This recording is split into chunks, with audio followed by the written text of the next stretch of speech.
অল্প একটু টুকরো কাপড় দিয়ে দেখেন কি সুন্দর একটা ডিজাইন করে তুললাম আপনাদের জন্য। এই যে কামিজের সাইড থেকে অল্প একটু কাপড় নিয়ে এই কাপড়টাকে আমি সালোয়ারের উপরের পাড়ে সোজা ফিটে আর কি বসিয়ে ভিতরে একটা সেলাই করে দিলাম। সেলাই আশা করি সবাই পারবেন। নতুনদের জন্য এই ভিডিওগুলো একদম সহজ হবে, কারণ তারা প্রথম অবস্থা তো কঠিন কিছু বুঝবে না, শিখতে পারবে না। এই সিম্পল ডিজাইনগুলো আপনাদের জন্য একদম সহজ হবে।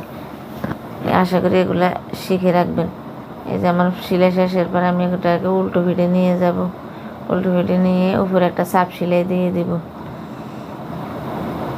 এই যে নতুনরা যারা না বুঝবেন বারবার দেখবেন, তাহলে ইনশাল্লাহ পারবেন। সবাই তো আর একবারে পারে না, বারবার চেষ্টা করবেন, দেখবেন সব কিছু হয়ে যাবে। মানুষ পারে না এমন কোনো কিছু নেই, আপনিও পারবেন। এই যে তারপর আমি সালোয়ারের যে বাড়তি কাপড়টা ছিল না, ওটাকে দুই পাশ দিয়ে পাইপিনের উপরে বসিয়ে দুই পাশে দুইটা সেলাই করে দিলে ব্যাস হয়ে যাবে। একদম সিম্পল একটা সালোয়ার। সিম্পল হলো এক কালারের উপরে প্রিন্টের কাপড় দিয়ে ডিজাইনটা করলাম। মশলা দেখতে অনেক সুন্দর লাগছে, ফুটে উঠছে।